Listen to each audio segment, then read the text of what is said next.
তো বন্ধুরা, ডাফনিয়া হান্টিংয়ের 2 নম্বর ভিডিওতে আপনাদের স্বাগত জানাই। আজকের ডাফনিয়া ধরে নিয়ে এলাম। প্রথম ভিডিওটা আশা করছি আপনারা সবাই দেখেছেন। তো নতুন শটে এই শটটাই আপনাদের দেখাবো ডাফনিয়াগুলো কতটা পেলাম। তো আমি নিয়ে চলে এসেছি বাড়ি। এবার এর মধ্যে ঢেলে আপনাদের দেখাবো।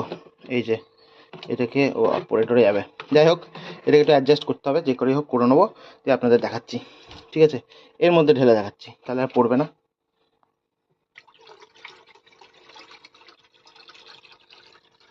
যদিও এর মধ্যে ঢাললে মনে হয় অর্ধেক ডাফনিয়া বেরিয়ে যাবে, কিন্তু তাও অনেক ডাফনিয়াই রয়ে যাবে, সেটাই আপনাদের দেখাবো। যা বেড়াবে অসুবিধা নেই। এবার দেখুন, ট্যান ট্যানা, এই দেখুন কত ডাফনিয়া পেয়েছি। এগুলো সবই হেলদি, সুস্থ, জীবিত ডাফনিয়া। এগুলো আমি আমার মাছকে খাওয়াবো ইজিলি। তার আগে আমি এখান থেকে একটু জল তুলে নেবো। এবার এই জলের মধ্যে আমার এই পরিষ্কার ডাফনিয়াগুলোকে ছাড়বো। এই ছেড়ে দিলাম। এবার দেখুন এখানে